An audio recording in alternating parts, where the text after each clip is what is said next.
PAC meeting. Does anyone have any comments or changes to share with staff? All right, hearing none, the committee accepts the summary. First up this afternoon, we're going to hear from our commuter choice team about the staff recommended program of projects for FY25 and 26. The PAC provided staff with some initial feedback in February, and staff have done a lot of work since then to create a recommended program of projects for our consideration. We'll be taking formal action this evening, so staff is looking for overall PAC endorsement of the overall programming recommendation. Ben, let's get started. Cool. Here are the slides.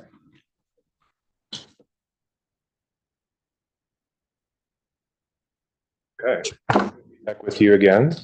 We can hop right to it on the next slide. So we are going to be first kind of presenting our staff recommendations for funding, and then we'll have a chance to discuss them, and we'll be looking for the committee today. So when we met back in February, we went through eligibility results and we talked about some unique programming considerations and opportunities in this funding round. We've since scored all applications and received confirmation from the Commonwealth Office of the Attorney General that all of them demonstrate a sufficient nexus to I-66 and toll payers. So what we are recommending is funding for all the projects, given good overall scoring results, strong benefits as a whole, and since the total funding request is well within $40 to $50 million available. I'll go through them quickly by applicant and note a couple of considerations as we go here. So for Arlington County, there's funding to improve peak period, peak direction service from every 30 minutes to every 20 on a local ART bus route, bringing people to the Orange and Silver lines from areas in Western Arlington.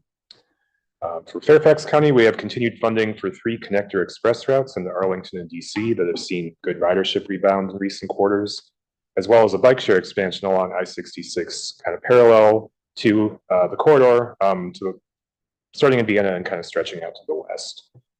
I had mentioned in February that we referred 3 projects with more of an outside the Beltway focus to DRPT's I-66 outside the Beltway funding program.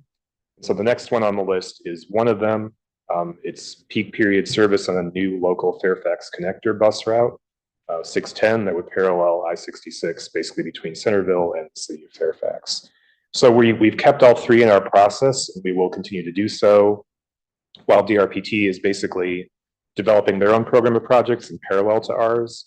But ultimately, if these get included in DRPT's 6-year improvement program, we ultimately would not obligate our funding for anything they decide to fund. So we are making sure that they're covered until it's known they're going to be funded through one program or the other.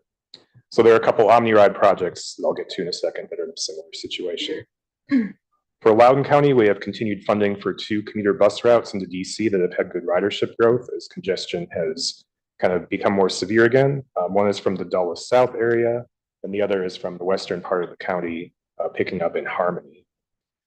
For OmniRide, we have continued funding for 2 commuter routes from western Prince William County and Arlington. The outside the Beltway express lanes have reduced travel times on these quite a bit, 15 to 20 minutes on each route. And then there are 2 new service proposals. One of those is for a route from Warrenton, which is in Fauquier County, so beyond Prince William, to downtown DC with a stop in Gainesville. And then the second one on the next slide is another long haul service from Front Royal, which is basically at the western end of I-66, also in downtown DC via Gainesville. So these 2 kind of ultra long haul routes, we referred to DRPT as well for consideration under their outside the Beltway program. For Prince William County, we have funding to continue a successful half-fare campaign on 4 I-66 OmniRide commuter routes into Arlington and DC for 12 more months to help ridership continue to grow. So this is reducing fares from $9.50 each direction. And then for VRE, we have 2 projects. One is funding to reestablish the Amtrak step-up ticketing program on the Manassas line. And this would match an award we made in last year's I-395 program for the Fredericksburg line. And basically that program allows VRE pass holders to travel on state-supported Amtrak trains serving the Manassas line for like a couple dollars more per trip, basically. So it effectively gives them more travel options. And we would sort of be paying on a per boarding basis. So help build the market for more VRE service at more times a day than it's currently provided. And we are including the remaining $8 million for the Crystal City Station expansion, as I'll revisit again in a moment. Finally, we have funding for our program administration activities for fiscal years 25 and 26. So for us, that encompasses overseeing, coincidentally, $66 million in I-66 awards to date, not including anything that will be part of this program. Also a portion of our costs to develop our next couple annual program reports to the Commonwealth and carrying out our next call for projects in the better part of 2 years from now. And we're also proposing funding for our I-66 needs assessment, on which I will have an update in just a moment.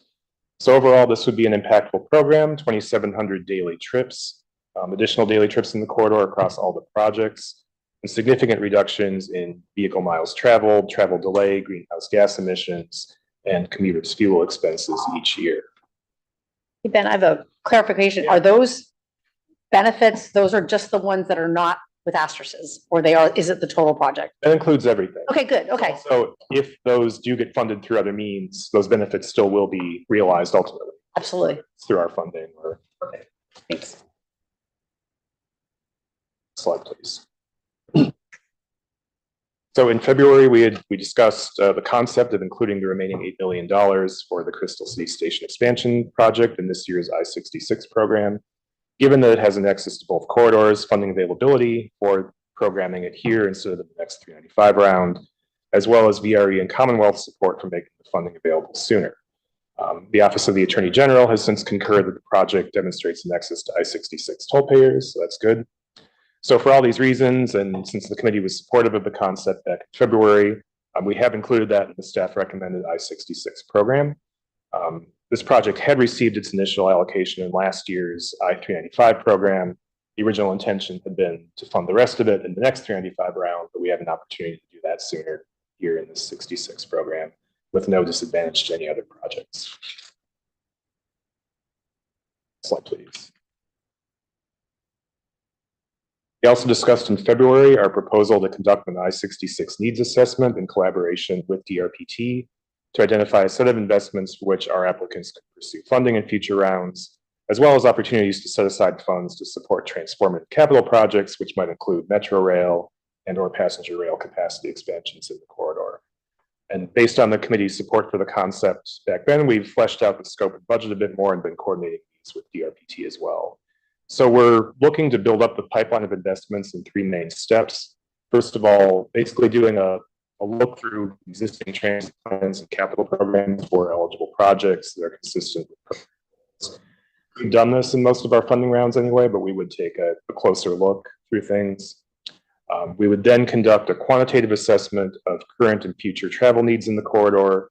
So looking at anticipated population and employment growth, just where people are traveling from and traveling to now and where they're expected to in the future.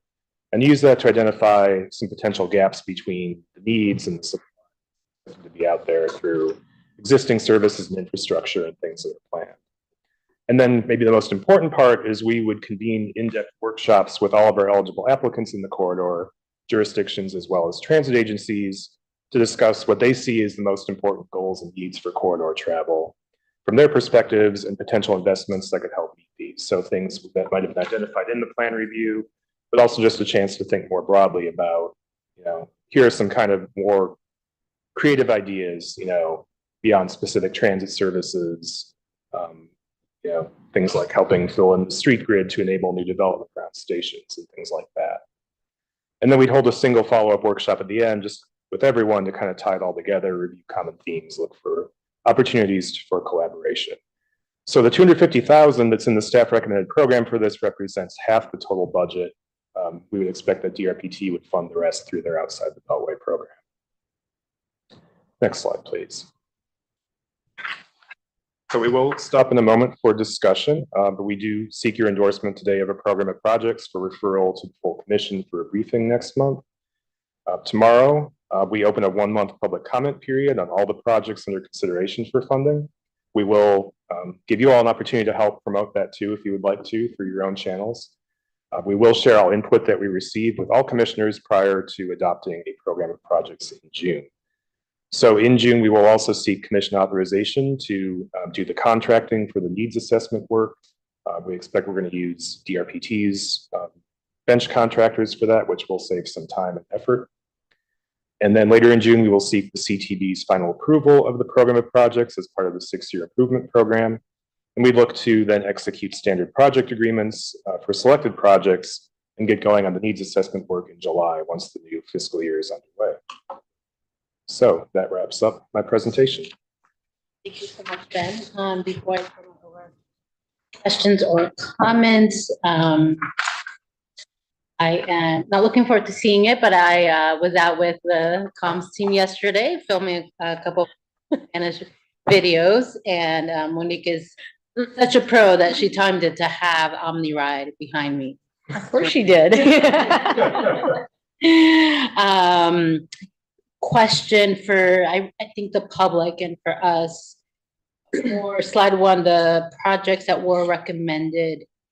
Is there? Remind me, is there a location on the site or on the page where it has more details on each of these projects? Yeah, we do have project profiles that are up with maps as well as brief scope descriptions of them. Excellent. So those are out there and will be easy for us to share, especially our jurisdiction ones.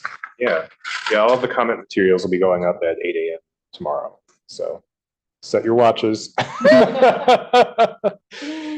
And then very excited to see the movement on the work forward for the needs assessment. I think it's great that we have the opportunity to have shared funding and to use some of this funding to pay for that assessment. That's just excellent. Thank you for getting approval on the Crystal City project. I think it's great that we see it as a regional need and addition to getting people off of 66. That's what we have. So to that, I don't have other questions. I just want to thank you for the work and looking forward to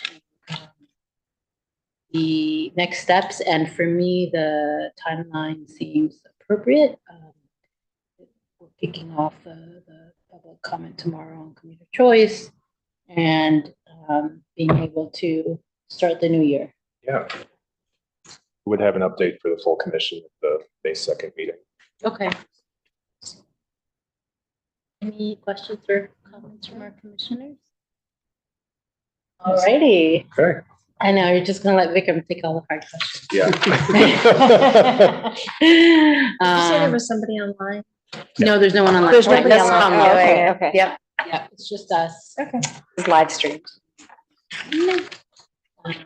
And with that, we will now go to our dive into MVTC's work with Envision Route 7 BRT. As you probably know, this has been around for many years, but Vikram has only been around for a few months. So I know he's gotten hard at work, and has made steady progress with resources. And over the last several months, I know we have had questions both here and some of us at our respective meetings about being able to speed things up. And they have taken that question to heart. So have embarked upon the development of a strategic implementation plan for this corridor.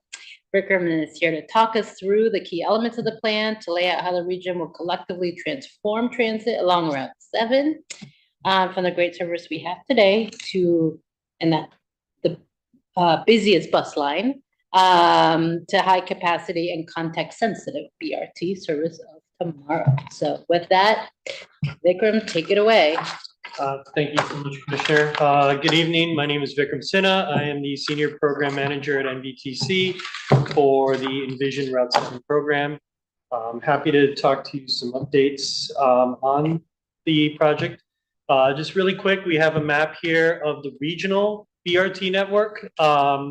These are projects that are both in operation as well as planned and proposed. Some big ones to call out in operation: Metroway, West End Transitway and Duke Street are in planning, as is the one in Fairfax County.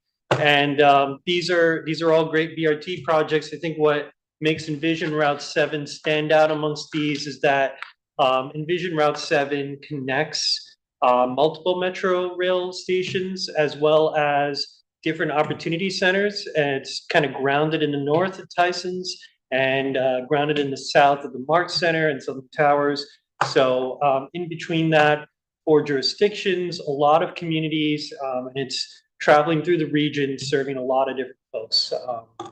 So we're really, really proud of the overall route itself. Currently on the Envision Route 7 route, the 28A, Metrobus 28A serves the route. The 28A has seen increased ridership since the pandemic, so it's definitely a success story that we want to build upon.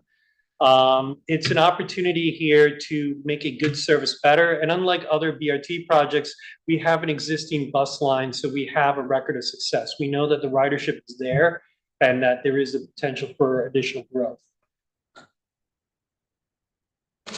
So where are we now? And admittedly, this project has been going on for some years as resources are available, and particularly funding. I want to call out that phase 2 is actually funded by our colleagues at the NVTA, or Northern Virginia Transportation Authority.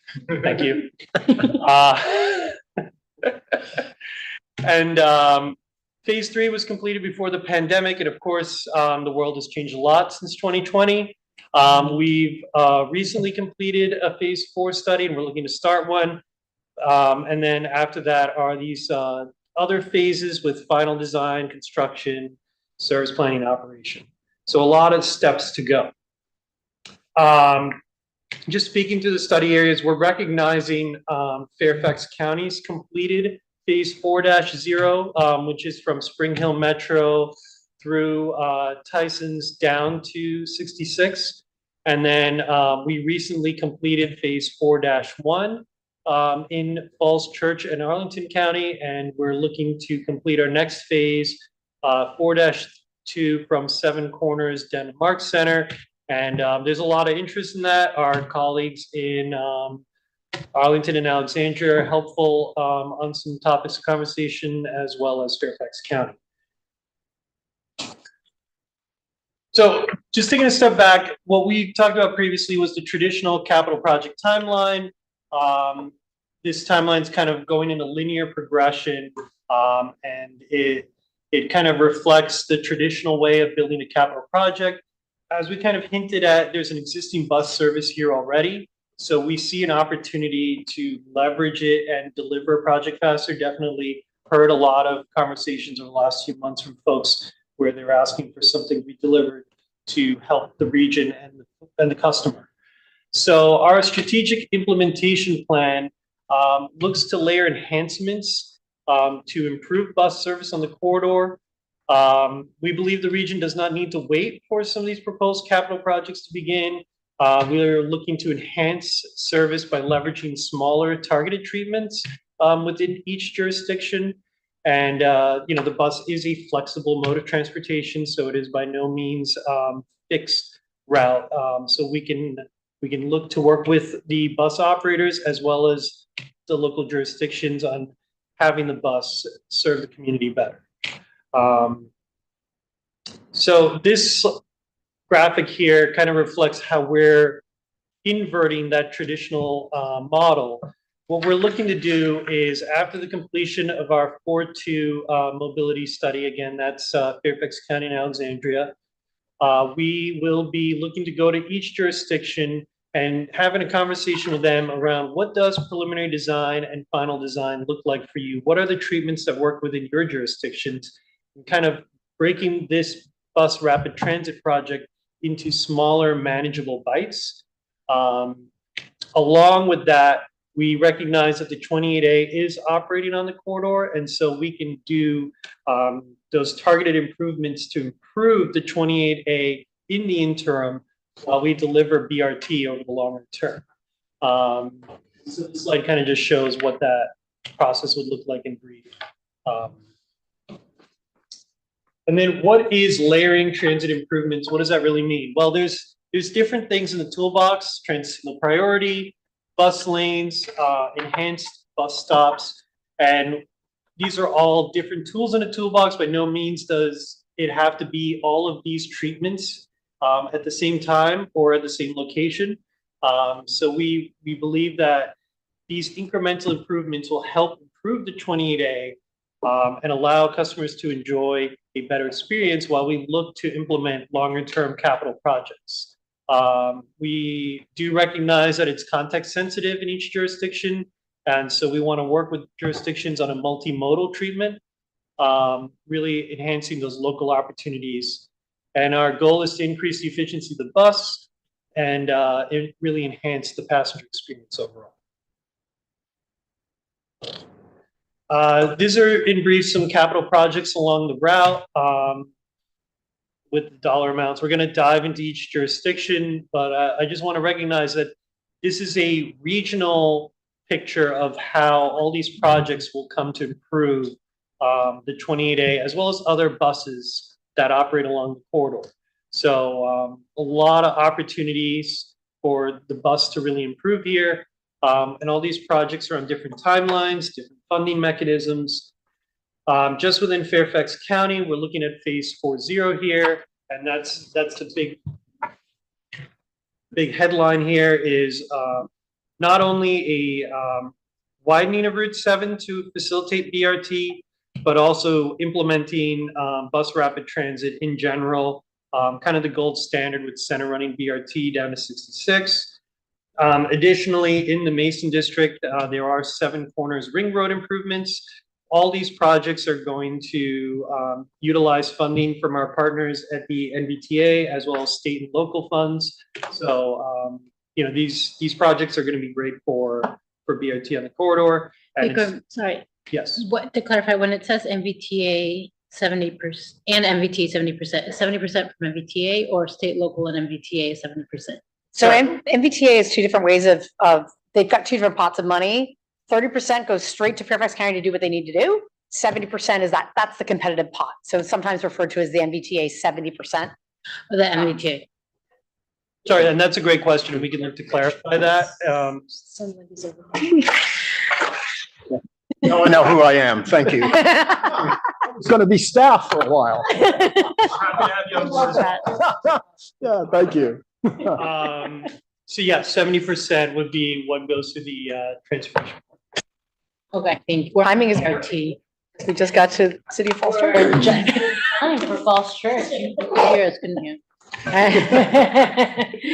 Only if you've solved the metro funding issue. Different meeting. Yeah, I was gonna say, let's not go there. Above my pay grade. All right, go ahead. Yeah. So in Falls Church, we are coordinating with the city staff. What will BRT or BRT treatments look like through the jurisdiction? We're also working with them on identifying multimodal improvements that will benefit 28A. And so what that means is business and turning lanes versus HOV lanes and what the layout for queue jumps, as well as feasibility for bike and bus lanes. Falls Church has been very active. They have transit signal priority coming online with, again, that NVTA 70% funding, and I believe that ranked very highly at NVTA. As well as smart city funding, which will reduce congestion and upgrade their traffic signal systems. They have a North Washington Street multimodal transportation project, which we're looking to work with them on implementing a bus priority treatment on that street. And then 2 signal upgrades that will also help move the 28A through that jurisdiction. So, again, very excited for all these projects to come on board, and we're looking forward to working with them on some future treatments. In Arlington County, we've noticed, and this map shows actually WMATA data. It's from October of 2023, so we're looking forward to a new data from them, because currently Arlington County is actually doing traffic signal upgrades on Washington Boulevard and Sycamore Street.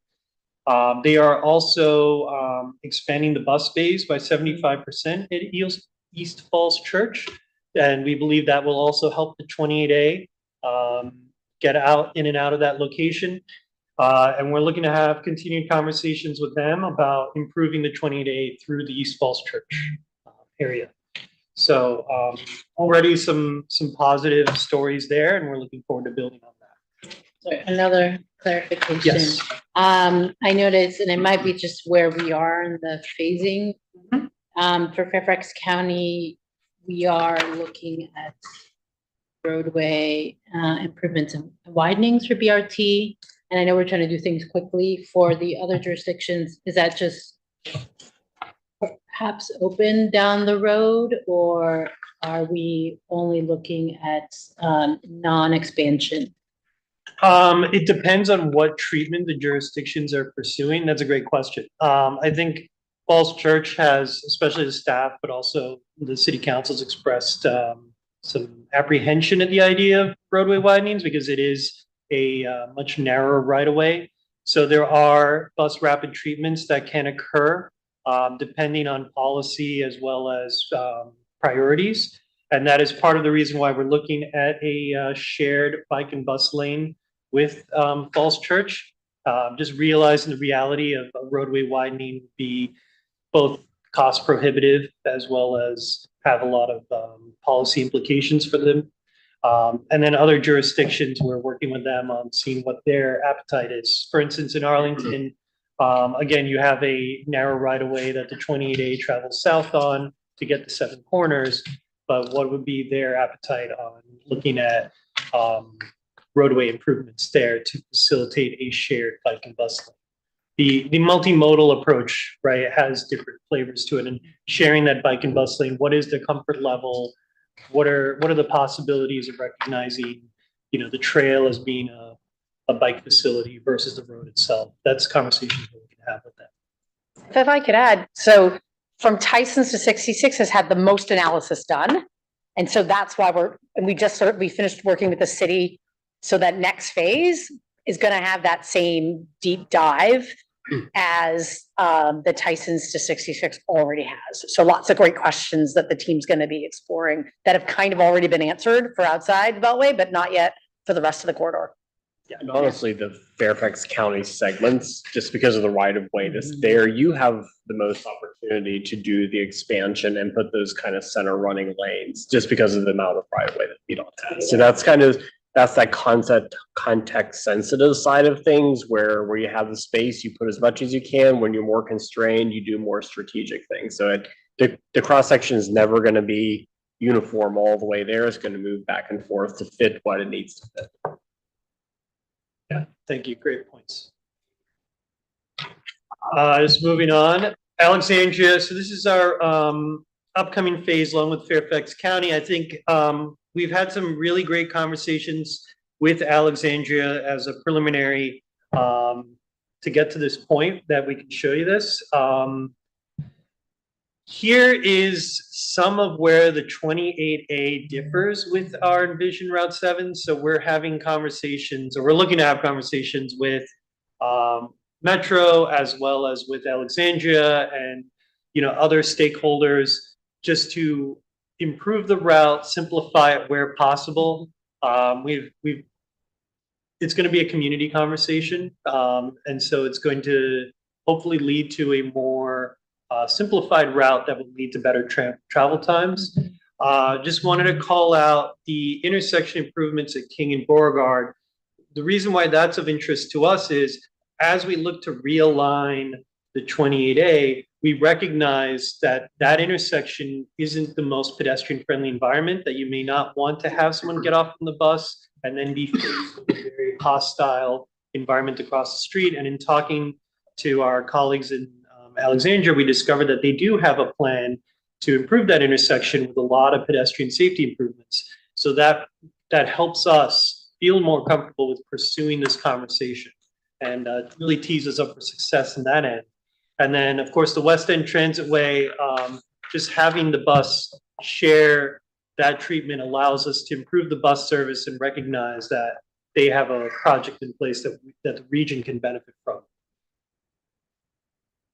Yeah, and just to add to that, I think the fact that our staff was able to do that analysis on the northern portion brought the BRT route off of 7, right, in through Tyson's and in the top, and it included both analysis and community Yes. conversations to find what makes the most sense. So I think that's, I'm glad that you're doing that with Alexander as well. Yeah, absolutely.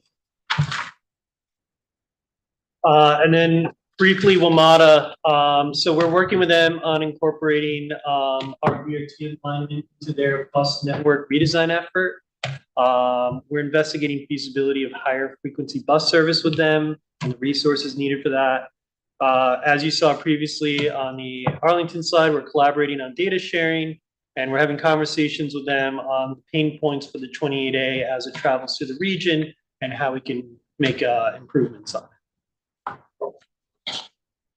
And then FTA and regional coordination, we are working with the TPB COG on implementing or including, Envision Route 7 in the Transportation Improvement Plan.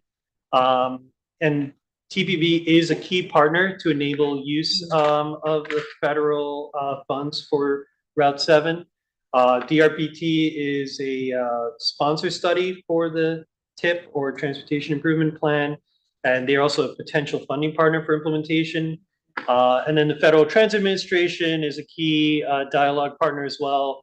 We've been in discussions with them. They're supportive of our efforts. They understand what the strategic implementation plan is looking to do, and they think it makes sense. It's a long BRT project. It's got multiple jurisdictions, so they're supportive of us, and they've also potentially funding partners for different forms of implementation, not just the traditional COG process. And then lastly, this isn't in here, but just wanted to also recognize the NVTA as a key funding partner, making possible a lot of improvements already, as you see in the last 4 slides. Just going forward, they have their PDP, pre-deployment bus rapid transit. A lot of acronyms. Yeah, Yeah. I'll just call out, it's a pre-deployment bus rapid transit plan. Thank you. So we're really, and we've briefed them as well as staff on our plans with Envision Route 7, and we're working closely with them. And then lastly, for NBTC, so we are managing the community project funding, which is the proper word for the congressional earmark that we received for $2 million, and as well as the DRPT grant. We will be working to scope out environmental analysis with our partner jurisdictions. We will be leading the Phase 4.2 study as well as its subtasks. That is identifying the BRT Southern Terminus, as well as a false church analysis for BAT fat lanes, versus HOV, Q jump layout cross sections. We'll also be providing a coordination forum to resolve interregional pain points. Sycamore Roosevelt bus priority, that's going to be Arlington, Falls Church, and then Fairfax County, just working our way north to south from East Falls Church Metro. Reconcile the 28A and BRT alignments, making sure that all our partner jurisdictions who roadway are comfortable with where the bus will be operating. And then also enable transit connectivity between the Columbia Pike and Route 7 bus routes, because that's been a topic of concern for our partners in Arlington as well. And then we will be updating the NVTC Commission as well as the PAC, which are here today, and the MAC, and then also city and county boards as we're invited to attend. And overall, we're going to oversee the execution of the strategic implementation plan. And this slide is just a brief timeline overview. So just really quick, want to call it that we will be seeking approval for the strategic implementation plan in the July meeting. We will be presenting the plan itself in the June commission meeting, and then the looking for also to produce the RFP this summer for the Phase 4.2 analysis, and beginning that work in the fall to winter of 2024. And all throughout that, ongoing engagement with our partners, DRPT, FTA, VDOT, COG, and BTA, as well as all the jurisdictions. Whole alphabet soup. Yes. You do a really good game of Scrabble with this. There you go. I'm in trouble. All right, well, sorry, Zach. Questions, Excellent. Well, comments? first of all, thank you so much, Vikram. thank I you. know you came in on the community project funding, and you got straight to work, and we appreciate the movement on this. Staff. Let me ask one question, and I'll open up to the floor. Very invested in this, and I believe Fairfax has 50% of the project approximately. By lengths and I've got the top side. What I think some of this is here and some of the timeline is here. Mhm.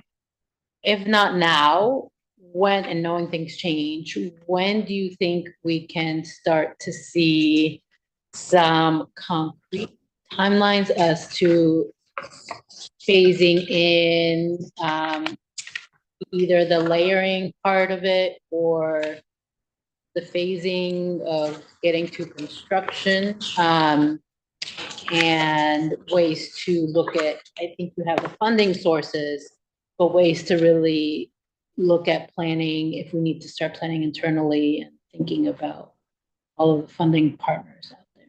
no, that's a great question. And I think as we have the conversations as part of the strategic implementation plan, some of this will become clearer.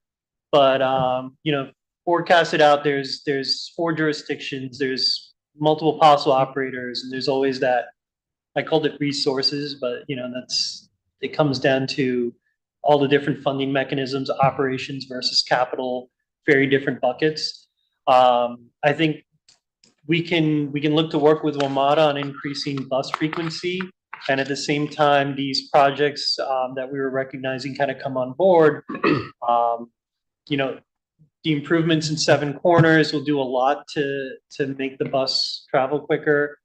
Transit signal priority through Falls Church and some of the signal upgrades will do a lot to bus service in the shorter term, like we're talking 3 to 4 years. And then longer term, as we get clarity on how the Route 7 BRT for Fairfax County is going, and then also having conversations with Fairfax County on what BRT looks like in the Mason District will help determine what's going on there. And then in Alexandria, as the West End Transitway comes online, the 28A improves just inherently by benefits from that. And so those are timelines that we are not in control of, but we benefit from, because those are projects that are going to happen. I hope that answers your question. It is, and I know it's tough because there's so many jurisdictions. I'm trying to think of how, I was meeting with our older adults team yesterday of their strategic planning and trying to use dots to sort of show us, the short, midterm priorities and how long it might take to get to like the next dot, right? If you break it down into, 3 dots, we're done, or 4 dots, we can probably do, most likely, I think the way you said breaking it down, like the 7 Corners, how long that could take, the Falls Church priority, the other areas, knowing that it doesn't depend on you, but what we need to be able to do to keep moving that along. I think that's the tough piece. It is for sure. I've got some ideas just as you're talking, how we can add that by the time we get to the commission, try to start to map some of it out, because some of the funding is already in-house. You've already got it. Like, for example, Falls Church, they're doing their smart city work. It's ongoing, but their TSP grant might not be for another couple of years. We can maybe map out a little bit of how funding lands. I think that'll start to get a little bit of what you're asking. Yeah, that would be great, because since we don't control each other, knowing what each other is doing, and maybe we can nudge each other, but that would be very, very helpful. I think there's a lot of excitement for this project, and very excited to keep it moving forward, streamlining all the pieces. So thank you. We've got our Falls Church member just here. Thanks so much to the staff and to Kate's leadership in this, and to the regional coordination through NVTC. I think a question maybe that we ought to ask is, what do the funding, let's go beyond this. What do we need to like pull it all together? I think that you were kind of going there. That is, we've got these different pieces. We've got a coordination structure. but what will the funding agencies need that we have not put together?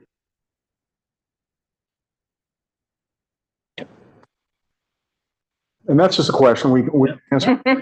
Yeah. I think we've got to have a package to present to somebody to get significant amount of money. So what is that package? What commitments do they make to jurisdictions? What visual do they need? I think one of the elements, you may have missed it because Vikram hit a little bit earlier, is the strategic implementation plan is not the solution to everything, is documenting all of the questions that we need to answer. I think that is one of those fundamental questions, and there is a very key funding part, because when's the right time to go to the authority? When's the right time to go to the state? When's the right time to go to the federal government for these different things? I think that's what, as we continue NVTC's role that we mapped out in here, it says execution of the strategic implementation plan.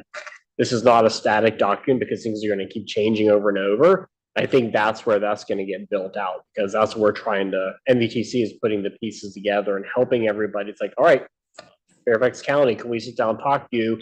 Timeline for a raise grant or something is this. You need to start thinking about this a year or so out to start getting that in line if we want to try to position this project. That's just one example. I think that's where we can help, because we're very much in tune of the state and the federal opportunities that are coming down the road, knowing what their cycles are, and trying to help play that strategic role, because you all have a million other things you're doing, running your own cities and counties.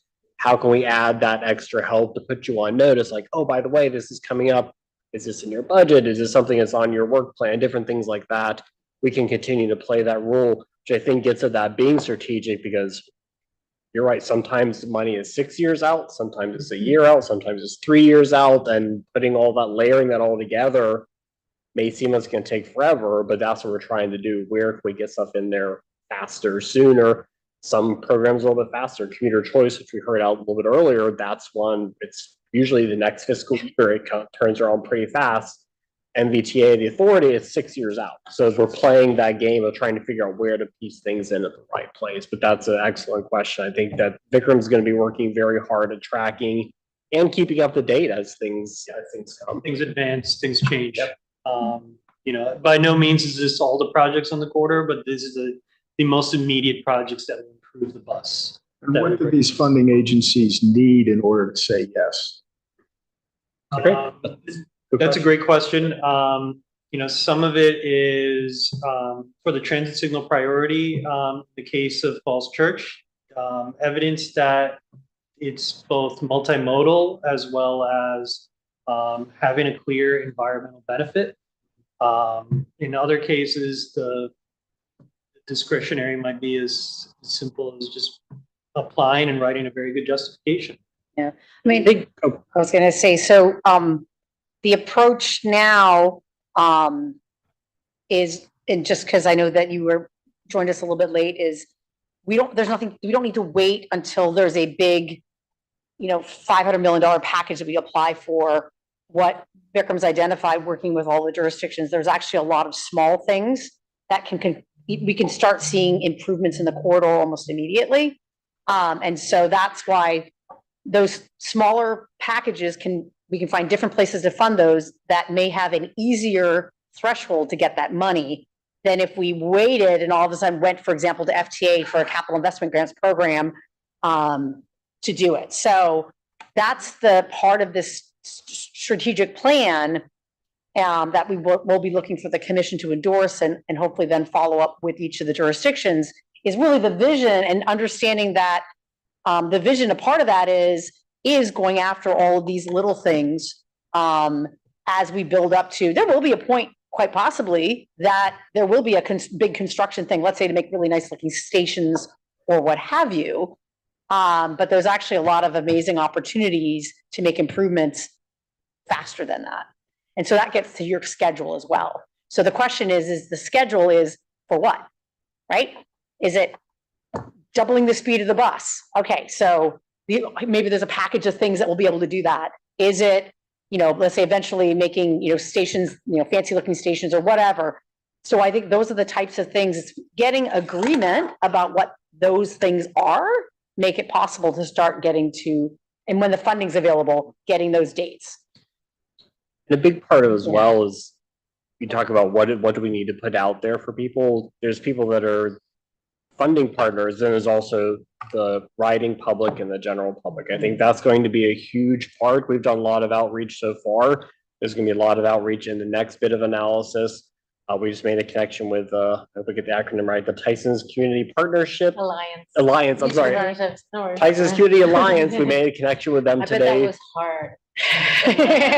No connection to people who might have Not served at on all. MBTC before at all. But no, Yeah. that's part of That's that community thing, getting out those stakeholders, folks that really can have a loud voice and look, this is really important to Tyson's. This is a big part of the mobility as Tyson's transforms, making those connections, not just there, but all the way down the corridor, all the way down to the community that lives in Southern Towers, which is very transit dependent. We want to make this as great as possible. That neighborhood for the folks that live there, the whole swath of there. So that's going to be something you really see a lot more of as we go forward as well. I'm wondering for this, to this, I don't know if it helps, like I'm such a visual person, right? But also thinking about the timeline, are we, thinking about creating some kind of tracker where we can start to see where the pieces fall and what are the ones that we're looking at in the next, couple years? So that both you and we and our agents and the public are able to see where we are. And then, or for some of the immediate funding, are we looking, like, are we there to be able to put some more in through earmark for commuter choice or things for the initial planning coordination phases? Is that something we need or need to keep an eye out for? I think at the moment for the planning side of things, we're in really good shape with the federal earmark and then the state and local money that's all going into that. That's moving really well. I can speak directly to the commuter choice for this corridor. This is 66. We just talked about what we're doing for 66. But what this actually does timing wise is like good between now and the next round. There's a lot of work that can be done. So we're happy to sit down with Fairfax County, Falls Church, with everybody, getting it ready. So when that application period opens in 18 months or so, you're all ready to go and ready to, then that adds into this project too. So We have specifically paid to provide more frequent service to a bus line through the commuter choice program. And it's actually something that had been considered for the 28 a little while ago. And so queuing that up again to make the 28, we are currently doing that for the 16M on Columbia Pike with the 395 program, basically allowing them to provide sort of having the frequency or doubling the frequency. I guess it's doubling. I'm like, what's the right number? And so we already have a model for working with Metro to be able to do that. This is a perfect, and it's a parallel corridor. I mean, there's a lot of great opportunities. And as Alan said, in that instance, again, if it's agreed upon, I mean, that's something that, like, you plan the program and it could roll out basically as soon as the Metro is able to do the next service change. We approve the funding or the CTB approves the funding in June, and that funding is available July 1. I mean, for reimbursement, but still, like, it's, obligated. So it's a very fast turnaround if those are the types of things. Yeah, the commuter choice program this corridor is a very good, I've got Ben behind you, like nodding his head vigorously. Commuter choice program. With a radio play.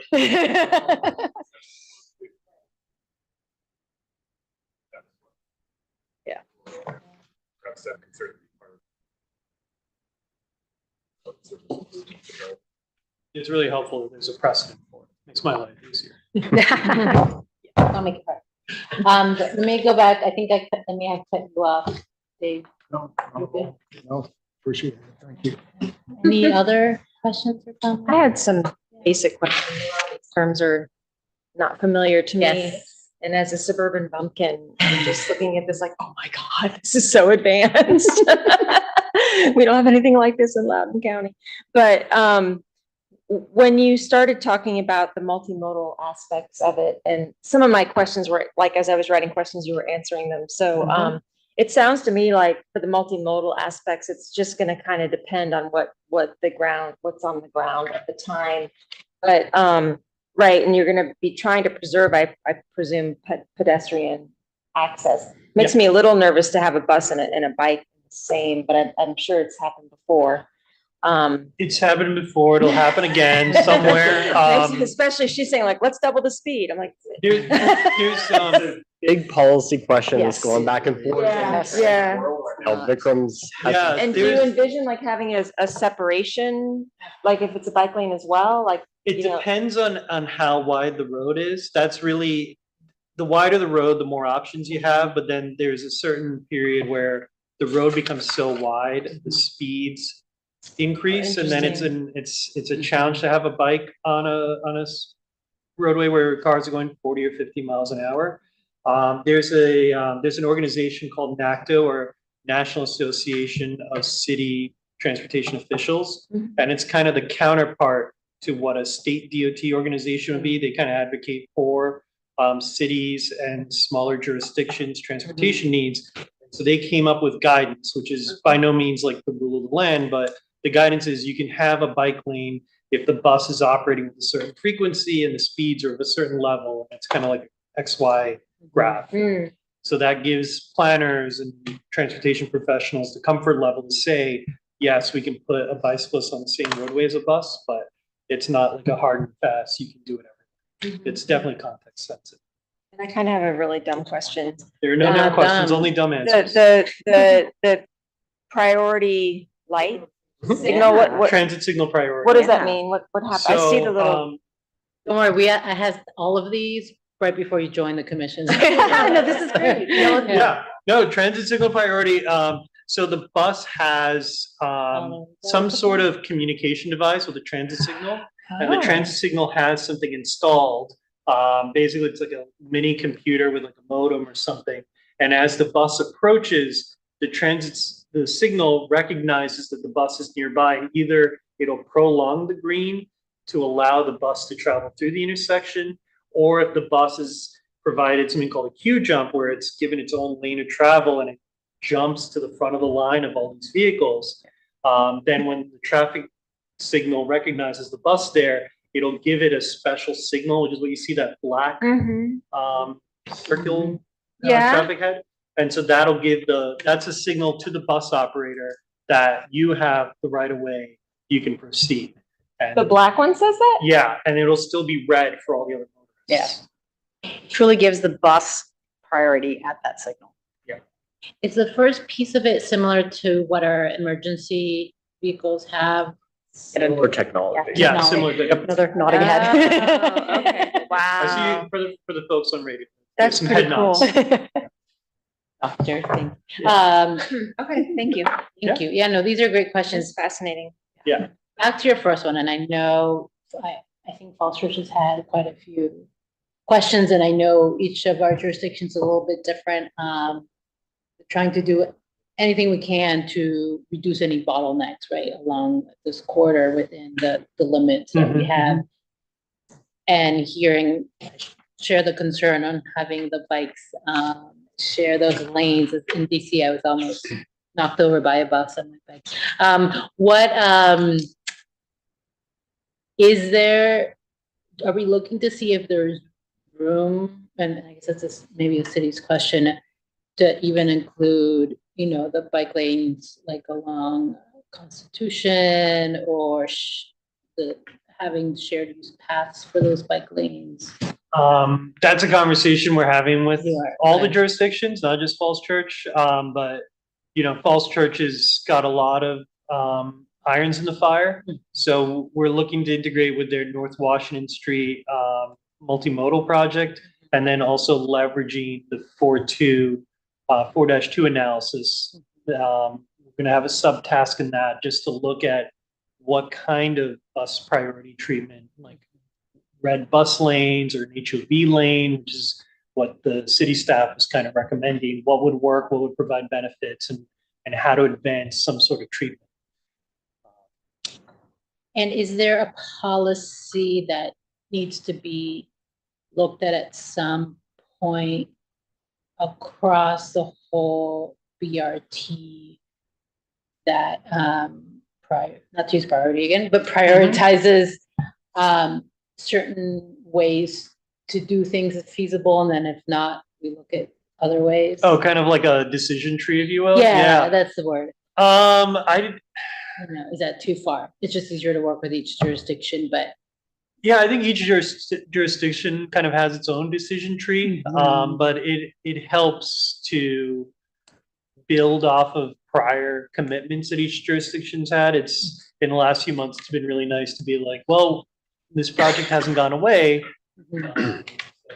Here's all the things we want to do. Here's all the things that you have in the pipeline. Let's work together and figure out how to make the bus service better. Do you think that do you think jurisdictions are gonna have a legislative process to approve these projects? we already approved ours.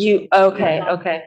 Most of them are in individuals, either small area plans, transportation plans. Okay. Things like that. Okay. We led ours, so it's a Yeah. little bit.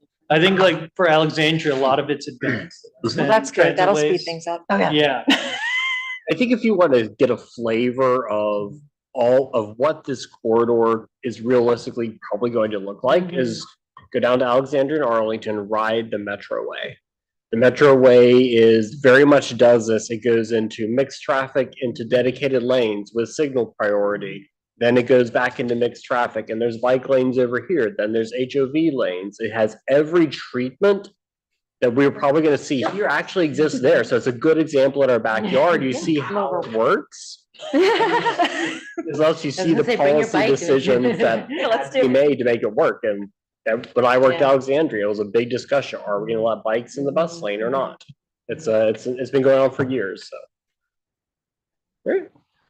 Well, thank you so much. Very, very exciting. And great to hear from you, Vikram, and taking over a lot of the work that, yeah. Doctor, I Set don't me know up your for last success. name even, Harmony.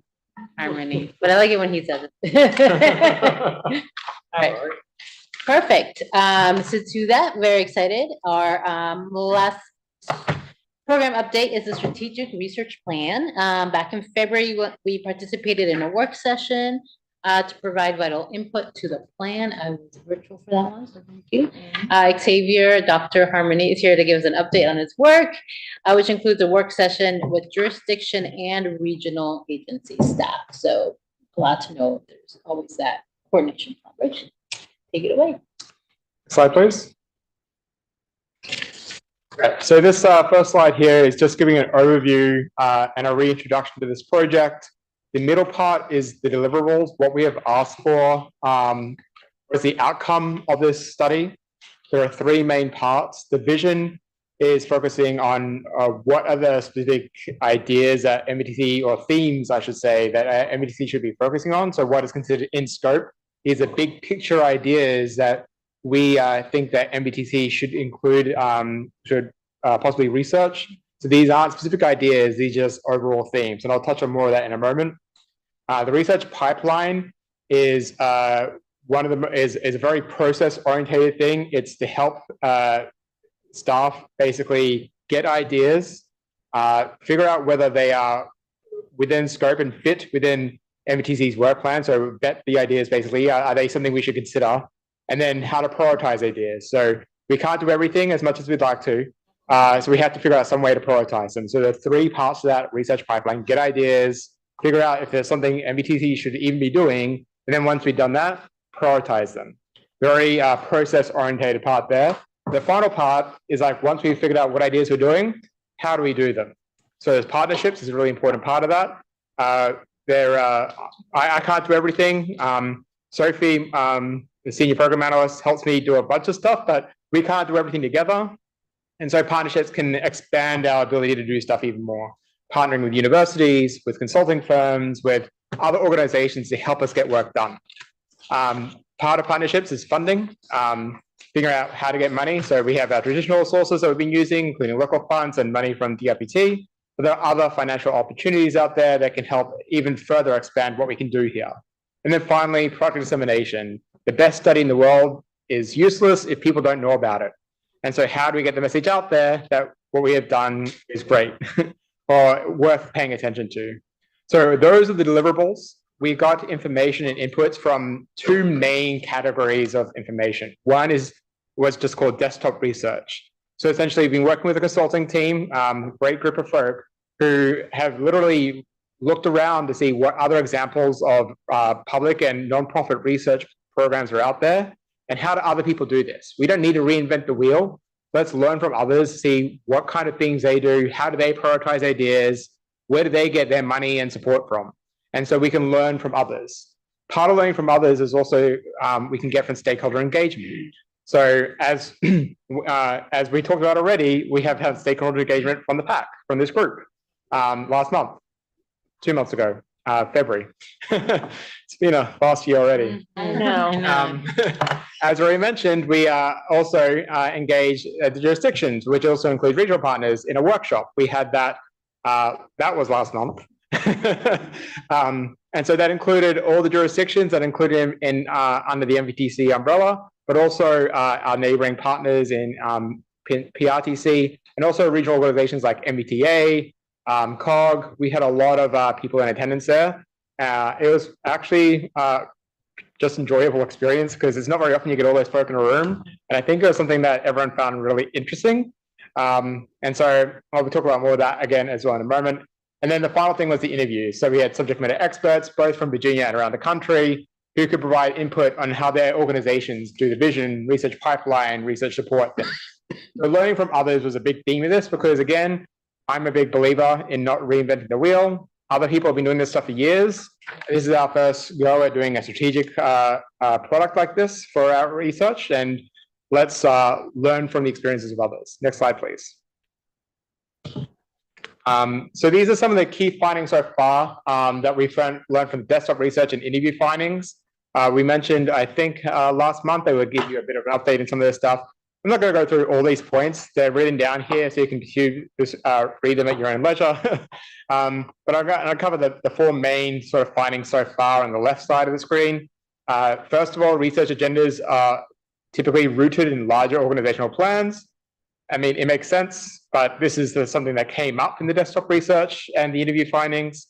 And it's good to know that we should be thinking about research in the context of what MPTC does and what our organizational goals and aims are. The consistent need for funding can overwhelm any strategic planning. That is a challenge, especially for a lot of nonprofit organizations out there. And that is something that we are fortunately already considering in this study. Strategic partnerships can bolster the quality, credibility, and reach of MPTC's research. So, for example, working with a university could really enhance the type of analyses we can do. I know a bunch of different analyses, but I certainly don't know all. And working with another organization who has more advanced methods in certain area can really enhance the quality of the research we can do. But then they might also have different outreach mechanisms that we don't use, for example. And that can further what kind of avenues we share our research with. And then finally, the presentation of research findings is as important as the research itself. I mentioned the dissemination. It's a really important thing to emphasize. It's why we have a good comms team here at MVTC, because that's something we've been recognizing for years. The best, the best. The best. We reckon, like, this organization has recognized for a long time that the great work that MVTC does needs to be shared with others. And we need to be able to have a good comms team to do that. And this really we've learned that this has been really reinforced with peer programs around the country. Next slide, please. So I mentioned both the stakeholder engagement with the PAC and the stakeholder, the jurisdictional workshop. What ideas have you heard? In the next couple of slides, I'm going to be covering a few of these. Next slide, please. So there's a lot of ideas on this page, and I'm going to show there's a method to the madness here. And this is just a sample of the stuff we heard in the PAC meeting in February. So we heard a whole variety of ideas. We talked about different needs of a transfer for women, people with disabilities, kids, young people, reducing travel costs, reducing transit operating capital costs, reducing redundancy, better understanding transit demand, making transit easy to use, reducing the, so many ideas came out of the February meeting. This is just a sample, it's not everything, but this is demonstrating that we did listen and we wrote the stuff down and we're paying attention to it. And I'll show you more in a little bit how we're using this. Next slide, please. We did a similar process with the jurisdictional workshop, and there we got a whole bunch more ideas and a whole bunch more themes came up. A lot of these were different, unsurprisingly, to what came up in the PAC. But but still just a very interesting mix of ideas. So for example, they talked about breaking transit rider stigmas, last mile solutions, zero emission bus procurement, emerging technology, costs, benchmarking, designing routes that work for riders and operators, standards for bus inductive charging, which is a great one to come up because it's something we're already working on. But again, a lot of great ideas came up. And it also, again, this is not complete. This is just a sample. But I'll show you why I am using all these ideas in just a moment. Next slide, please. So all those purple dots and all those blue dots come together on this one page here. This is showing all the ideas coming together from the commissioners that have provided input as well as the jurisdictional staff. Next button, please. So a lot of ideas contribute to a theme of economics. Next, please. Equity and environment. So these are the three sort of themes that we see emerging from all these ideas that are popping up. So we talked about that first deliverable as a vision, like what are the main topics MBTC should be focusing on. And we see that through these different engagement, through this desktop research, as well as all the stuff that we're getting directly from the stakeholders of this organization, we're seeing these three themes start to come up. Now, how are we going to use these? I talked about the research pipeline, and I'm about to show you how we use it in the research pipeline. Next slide, please. So this is, I guess, a little bit hard to read on one slide, but you do have a version in front of you, and you can also like put up larger, and I will walk through it. So this is part of that research pipeline. I mentioned the 3 parts are about getting ideas, vetting ideas, and then prioritizing ideas. This was that middle piece. So once we get ideas, how do we determine whether it's appropriate for MBTC to pursue this as part of our policy research roadmap? So here we start with proposed ideas at the top in that orange bubble. And then we have different decisions as you go down. Alan likes to call this Plinko, which which I think translates for some people more than others, but I wanted to use it because it might help you understand this. So essentially, you start with your little coin or something at the top, you drop it down, and you'll see which way it goes down. So if you get a no, the little Plinko coin falls over to the side, and it's not appropriate for MBTC. So for example, is the idea transit focus? Very important for MBTC for it to be transit focus. Is it relevant to Northern Virginia? Again, very important for our organization. Drops down to is it regional in nature? So that's a different thing to the previous thing, but it's regional is different to Northern Virginia. You could be focusing on Alexandria, for example, be related to Northern Virginia, but not regional. And then is it within the scope matrix? So this is, I will emphasize this is a draft. More could be added to this, but this is what we are working towards. This is that vetting matrix. It has to hit yes for all these things to then go into that prioritization scorecard. Now that scope matrix is a really important part of this. And you'll see that box on the right, that's the scope matrix. So you might see MBTC focus topics there. Equity, economics, environment, sound familiar? That's what we established with that jurisdictional and commissioner input. These are the ideas that help deliver those focus topics, and that creates our scope matrix. On the left of that box, you see programs. These are the MBTC work programs. So an idea has to fit within a focus topic and a program for it to be relevant to MBTC work. That's what it means to pass by the scope matrix. It can fit in more than one box, but it has to fit in at least one box. And that's how we know that it's something that fits within our work of MBTC, one of our programs, but also one of the topic areas we want to focus on in our research. So you drop your little coin down, it goes all the way down, passes that scope matrix, and then gets down to that prioritization scorecard. That's essentially how it works. But you don't have to take my word for it. I have prepared a couple of examples to show you how this works. So why don't people ride transit? That was one of the ideas that came up in the PAC meeting in February. And this is, I haven't elaborated more than just this question, just to demonstrate how this works. So next thing, please. So yes, it is focused on transit. Next, yes, it's Northern Virginia because we can make this a Northern Virginia question. Next, we can look at this in a regional perspective quite easily because the ridership patterns are hitting Alexandria are also hitting also hitting Arlington, also hitting Fairfax. It's a regional thing we can answer here. And then finally, we can see here that it pops up in both the economics and environment and under the Transport Resource Center, which is my program. So then next, yes, it passes and it'll go through to the prioritization scorecard. This does not necessarily mean that if it passes all those things that we are automatically going to study it because, like I said earlier, we're going to have so many ideas, I'm sure, that we can't study everything. This is just an important part of like, is this suitable for MBTC to study? There are other organizations out there that do research in transportation in this region. I know that COG does some research work, and MBTA is also getting ready to develop their own research program. So there are other organizations that might be more appropriate for some of these ideas. It doesn't mean that idea is not going to be studied at all around here. It just means that someone else might be better suited than MBTC. Next example, please. So transit security perceptions. This is something that didn't come up in the PAC or in the jurisdiction workshop, but came up in some of the interviews and other desktop study research we did. But it's an example of one that's not going to work, as you'll see. Next one. So it is transit focused. Next. It can be relevant to Northern Virginia. Next. It is regional in nature, but it's right back on. A little too eager. But we couldn't make it really fit in that focus topics in that scope matrix. So this is an example of something that it kind of fell out at that bottom part there. And so it was like, this is probably not quite appropriate for MBTC. Doesn't mean it's not a good idea to study. It just means that MBTC is not the right organization to study it. So just because, and I want to emphasize that, just because it goes that red box to the side doesn't mean it's not a good idea. And I want to emphasize that because sometimes we'll get ideas from maybe people in this room, and that might not pass through the Plinko scoring. But that's just because forever. I'm going to use it forever now, Alan. But just emphasize, it doesn't mean it's not a good idea. It just means that it's not something that maybe MBTC is the best organization to study it. And next slide, please. Okay, so that's a lot of like what we've done so far, what we're trying to work towards, what we've delivered so far. Where are we going for the next steps? We are getting close to the finish line. So right now we're continuing the project work.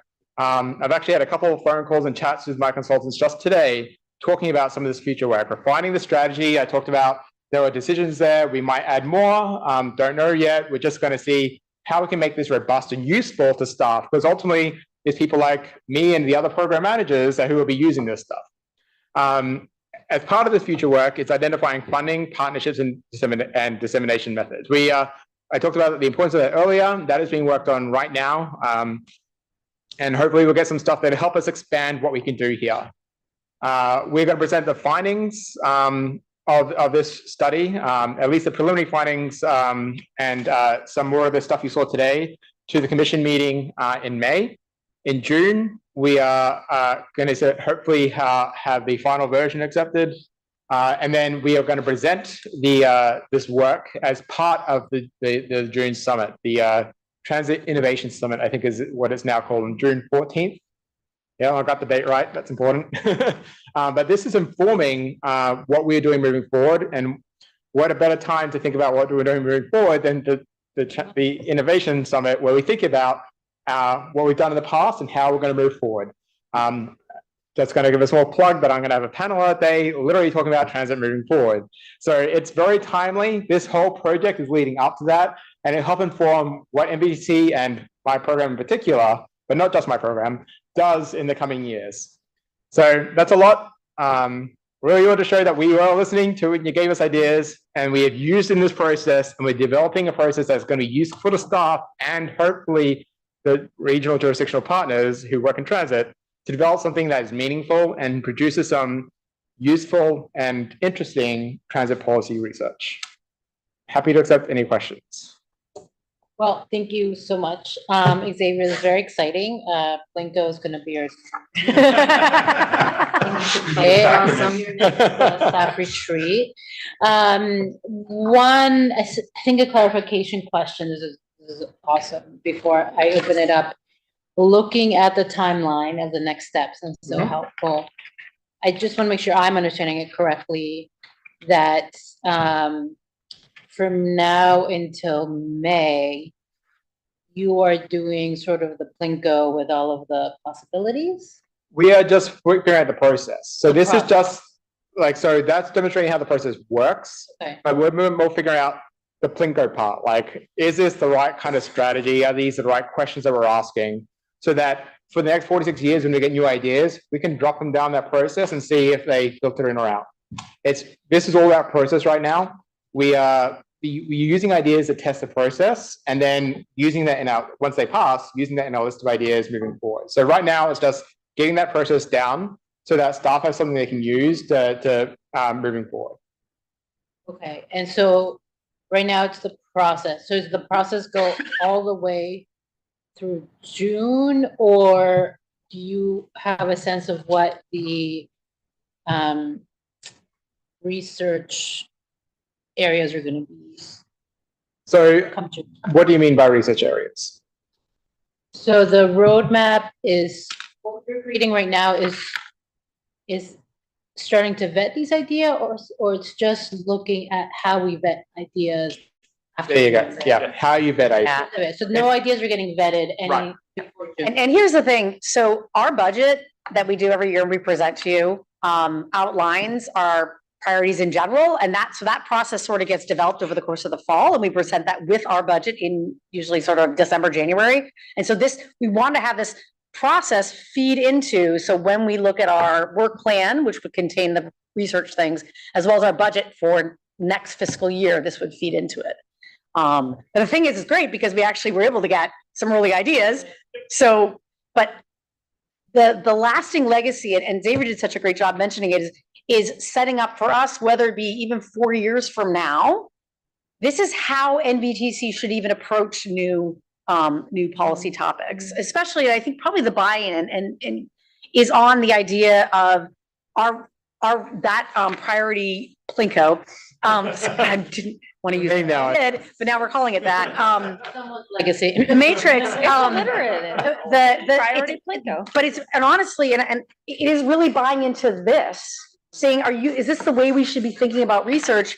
And the energy, environment, and equity piece, I think that's the special sweet sauce about the research priorities. NVTC's research priorities are in those 3 areas. Is that right? I want to make sure I'm amplifying. The ideas will fall under those buckets, but these are the things that we consider like in scope. Well, these are the ideas that NVTC should be pursuing, because transit is much broader than that.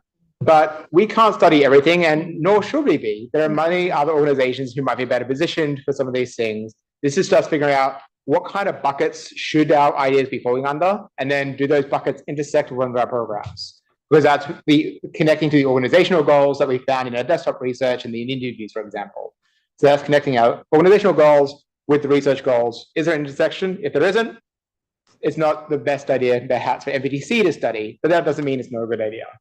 Maybe a good question for all of you is, are those 3 topic buckets really resonating with you? The economics, the equity, and the environment? Because that's what is shown, but is that resonating with you? Is something missing? Is that making sense to how we should look at it? Yes. Yes, I mean, just, and we're so much smaller than everybody else. The environment is huge. We have our We're own, bigger than Foster. not really. I mean, we are but you guys are inside the Beltway. You've got 2 metro stations, No, they don't. Adjacent. But we don't have metro Maybe. stations in the city, so it's so much car traffic. I just think our challenge is, yes, you're right. Physically, geographically, we're bigger than Falls Church, but density wise and where you're situated in the transit system, especially, a lot of things, Route 7, right? Like it bypasses us. So environment is become crucial. We sit right next to the university, which is this other challenge that we have. But the equity piece too, and we've got this homelessness issue at Fairfax Circle.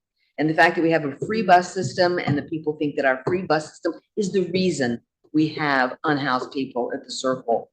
So all of these are huge things for us. The economic, the environment, and the equity are enormous. Yes. So I think this is the right Plinko.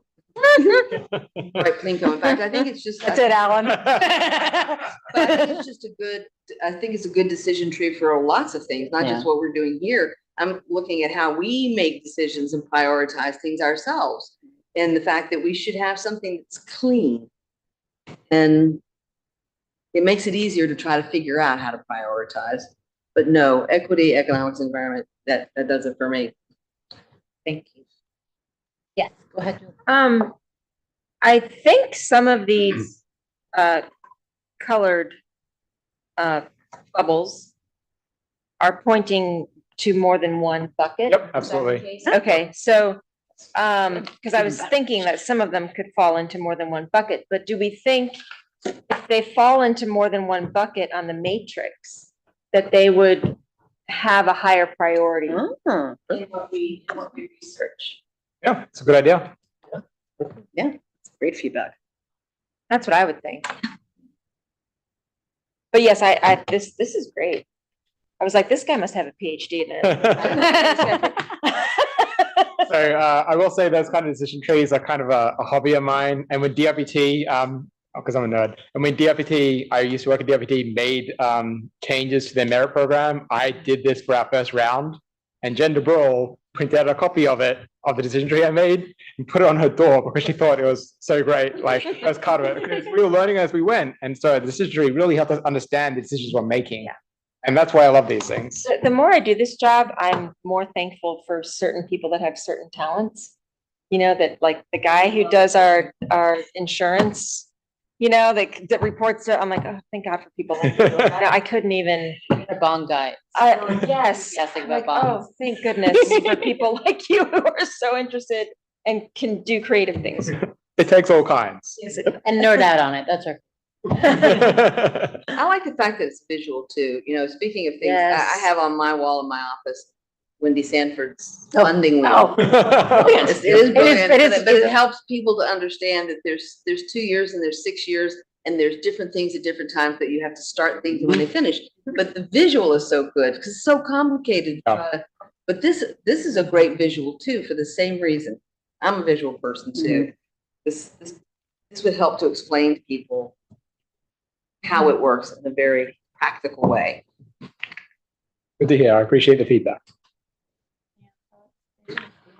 Yeah, no, agree with the ladies. Thank you so much. This is very exciting. And now I just want to borrow you to help me make decisions. I know, right? Can you make All a right. decision tree for what I'm gonna make for dinner And, tonight? I'm gonna I mean, say. you joke about that, but. You stick around. You probably could, like, what's in your fridge?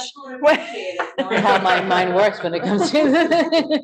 Good. Well, thank you so much. Excellent presentations as always. Any other business before the PAC or any final questions or comments? Forever keep your peace. All right. Well, thank you all for your attendance today. The exact date is to be determined for our next PAC meeting, but it will be for summer or early fall. Correct. We are now adjourned. Great. Thank you.